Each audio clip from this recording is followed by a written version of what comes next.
Hey guys, welcome back to my channel. So today we're going to be talking about my 2025 goals and intentions for the year. I know it's a little bit late into the month, but I still wanted to do this video. I still wanted to be very intentional this year. Oh, we have a little visitor here. Come over here, girl. Oh, look at this cutie. I just love her. She's so cute. So as you guys already know, 2024 was a very challenging, difficult year for me, and it has been a whole process from the beginning of the year until the end of the year. It was a drastic change in my life, and I'm still going through it. And 2025 is going to be a positive year for me. It's going to be a year of continued change, growth, but also a year of peace. So every year I set up a word of the year, and I have here in front of me my journal. This is the journal that I started on 20, let's see, when did I start this journal? I think I started this on 2020. And so every year over here I write down my goals, and I write down what the word of the year is going to be for me. And it took me a little bit of time to kind of set that up this year, but I definitely want this year to be more intentional, and I'm still very positive, and that this year is going to bring me a lot of good and growth and peace. So the word of the year for me is going to be peace, and I'm really going to try to be more at peace with myself, with some of the things that I can control. I keep going over and over and over what I could have done differently. If you have recently lost someone, you're probably going through the same grieving process where you keep playing things in your head constantly every day, trying to figure out at what moment something shift that we could have prevented, or maybe have a different result. Maybe the result would have been the same. We will never know. But those constant thoughts in my head definitely do not bring me peace, right? Bring me a lot of depression, bring me a lot of anxiety, bring me a lot of feelings of guilt. And peace is going to be the key word for me this year. So I'm really going to work on trying not to get those thoughts back in my head, and find more peace within myself, peace to understand and really take on what happened, and that what happened was really out of my control, because everything is honestly on the hands of God, and there's nothing that you can really do about it. Doesn't matter how many times you go over what happened, you can't change it, right? So that is going to be my word for this year. And also I have here on my notes, like, find peace in the everyday, be more patient, be more present, and be more intentional. So sometimes I'm a person who always likes to be on time for everything, and I struggle sometimes letting go things that like, oh my gosh, we should have been 10 minutes early instead of 2 minutes late, right?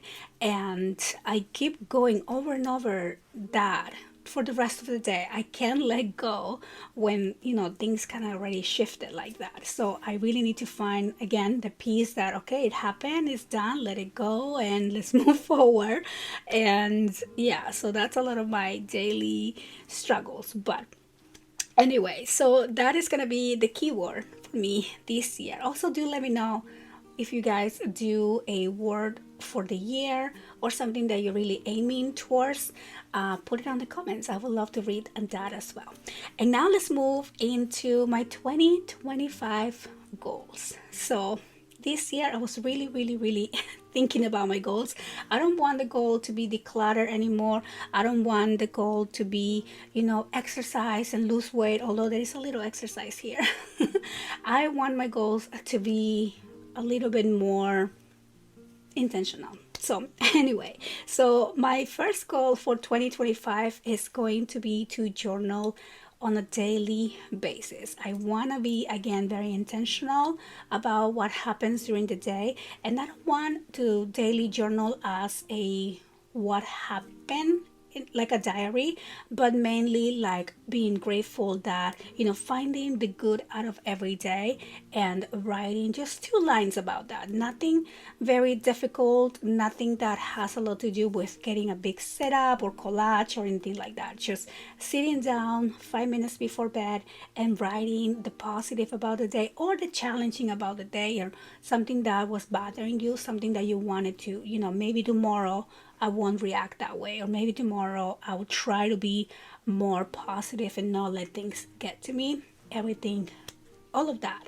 I want to do a daily journal, and I actually picked up this journal with that intention. I'm not saying you have to, you can just grab any notebook, but for me, I have already done a gratitude journal like this. Last year, 2024, I didn't do any, but 2023 I did, and I really felt the growth, kind of like realizing at the end of the day that I was wrong, like maybe I should have made a change. So it was really helpful in that sense. So I'm going to be using the Daphne Diaries journal for 2025. And I like this one in particular just because it's already decorated, so it doesn't have to feel that I don't have to feel like I have to decorate or anything, and I don't have to feel like it's a whole blank page. But again, you can use a notebook, anything, if you wanted to do something very similar. And another thing that I really like about the journal here is that each month it has like a little page that you can do, a little bit of coloring and collage, different other pages to journal, and it has a list of things to do. So I really want to put on this list, again, not things like to do in terms of the everyday hustle, but like things to do, like sit down 5 minutes and relax. Did I do that today? Check, or uncheck. And it has a little section for water intake, vegetables. So anyway, it's not a sponsored video, but I love this journal, so I think it's going to probably help me really stay in task of my daily journaling routine. So this is gonna stay next to my bed every night with the pen.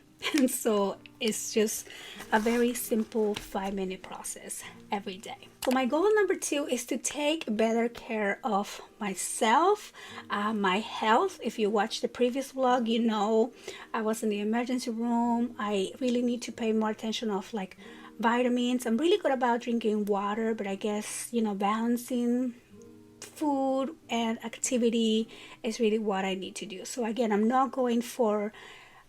trying to lose weight type of, goal. I'm just really trying to be more healthy, eat less processed food, make sure my girls are eating better.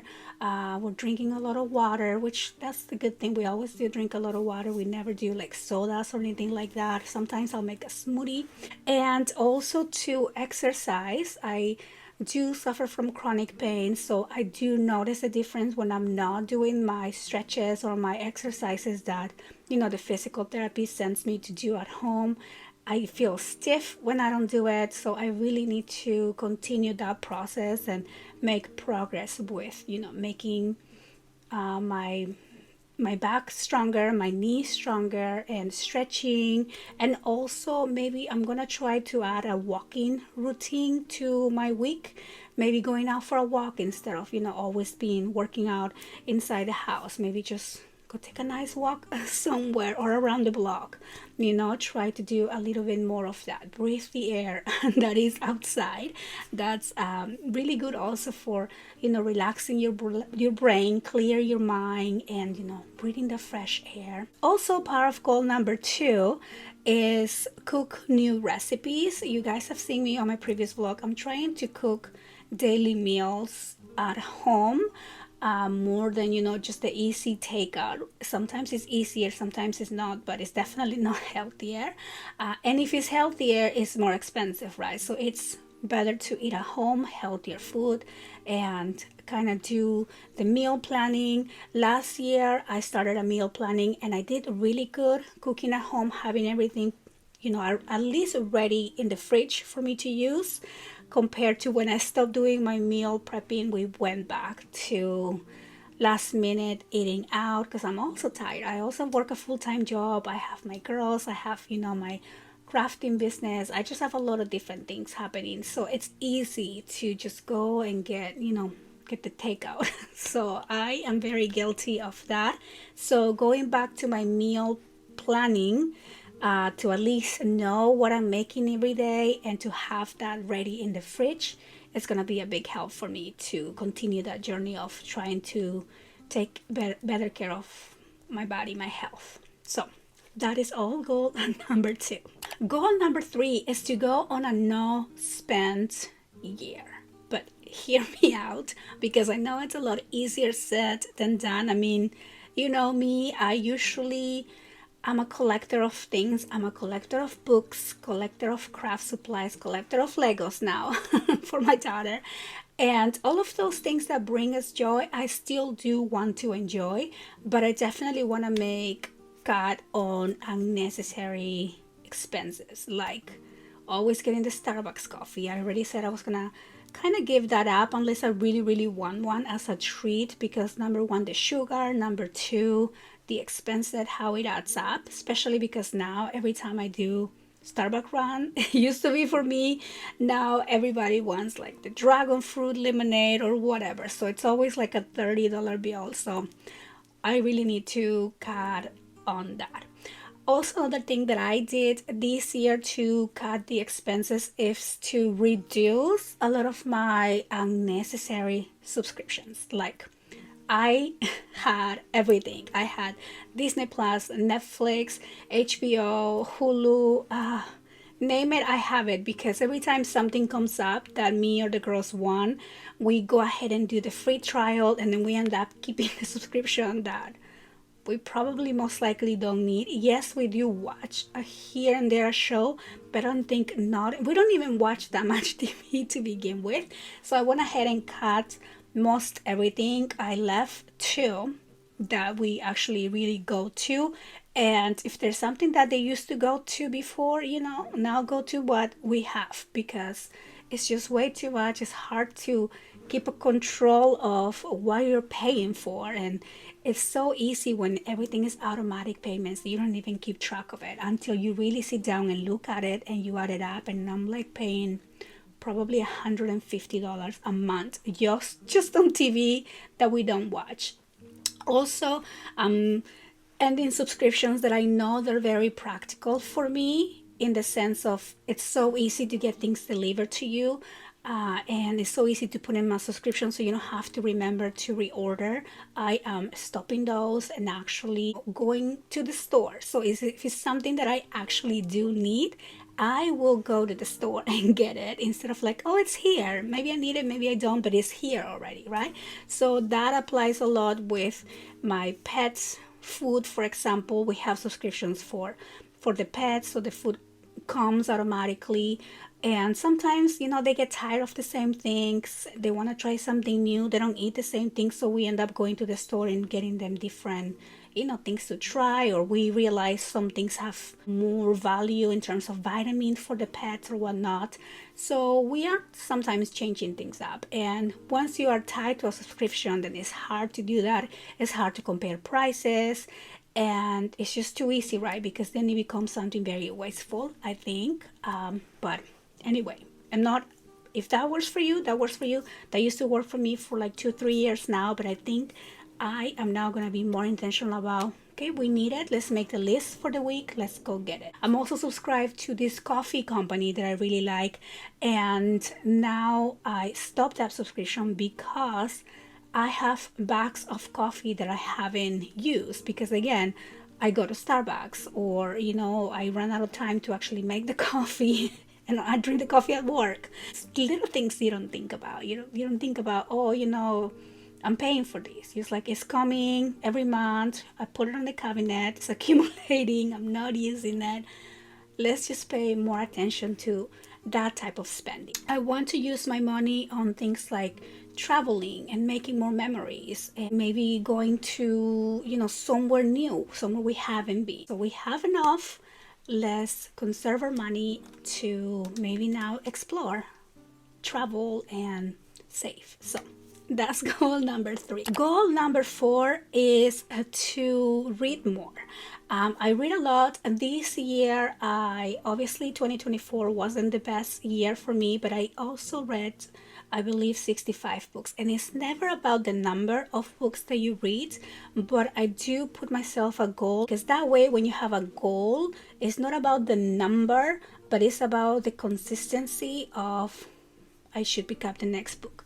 Just because there's so many books I want to read, and that I feel like if I slack off on my reading, I will not be able to read all the books that I really want to read, in my life. Let's say that, right? And I'm always excited about new books, so I'm going to try to read the books that I have on my collection that I haven't got to, that I've been always so excited about. And I haven't been at Barnes and Noble, I want to say now, for like probably 3 months. It's been a long time for me, and I miss it, right? I miss going there and sitting down and reading, but also every time I go, I come home with too many books. So I'm trying to stop going just so I can read the books that I have. Now, of course, I'm always excited about books, so I will still be picking some up, but I will be more intentional again. I guess that should have been the word of the year, intentional. I will be more aware of what I'm buying. I want to make sure I buy a book that I'm going to read right away. Also, for the books, I want to start a book club. So that is something that I've been wanting to do for a long time, and I think this year is going to be a really good year too. So let me know if that would be something that you guys will be interested on joining a book club. It will be, I think, fun if we pick a book every month and we read it, and then we chat about it, we talk about the book, maybe we do a little live session. And I don't know, I think it's exciting. I always wanted to do that. But yeah, and for me, I like to read everything and anything. I enjoy historical fiction, I enjoy thrillers, romance, horror. So it just depends on the month, depends on the mood. That's something that I really, really want to do. It motivates me to connect more with people and to read more. Which brings me to the last goal. So goal number 5 is to learn to take more breaks without feeling guilty about it. So I am someone who, as you probably know, maximizes my time like to the max. Like if I am boiling noodles for dinner, I'm gonna go and craft, or I'm gonna go and clean something, or there's always something happening with my hands. And sometimes I do feel guilty to just sit down and do nothing. I'm gonna sit down and I'm not going to read, I'm not going to crochet, I'm not going to make the bed or fold the towels. I'm just going to sit down and watch TV with nothing else happening. It rarely happens, because if I'm watching TV, it's because I'm usually folding laundry or crocheting or something. But I just want to be less guilty about taking those breaks, instead of feeling like, wow, I have an hour time. Maybe I should have been recording a crafting project for my channel, or maybe I should have been, cleaning the bathroom so I don't have to do it tomorrow. So I really want to be more less guilty about taking breaks. And the breaks, you learn there's so much needed, because that is what keeps you moving, right? Not just getting enough sleep, but taking those 10, 15 minute, 20-minute breaks throughout the day. I think it's going to be very beneficial for me. Which also, another part of not feeling guilty is reaching out to more friends. Maybe now allowing myself to be more outgoing, which I'm really not. I think my personality is really weird, because when I'm around people, I love people. I'm very outgoing. I like to connect, I like to talk, I like to tell stories, I like to listen to people, and I get along with most everybody really well, because I'm really a people person. But when I'm at home, I feel like it takes a while to get me out to maybe go have dinner with my friends. It takes a while. I'm always trying to, no, I'm gonna stay home and craft or read, or so I'm gonna put myself out there. I think it's gonna be really good to find more community and connect with people. So those are gonna be my 5 goals. Please do let me know if you have any goals for the year. I would love to read them in the comments, and let me know if any of these goals that I have for me is something that you have tried last year, and how did it go for you, or if are maybe goals that you have this year as well. But anyway, I think this video was really relaxing to make. I love sharing with you guys, and I hope that you guys are doing well. I hope that you are staying happy and healthy, and I'll see you on the next one.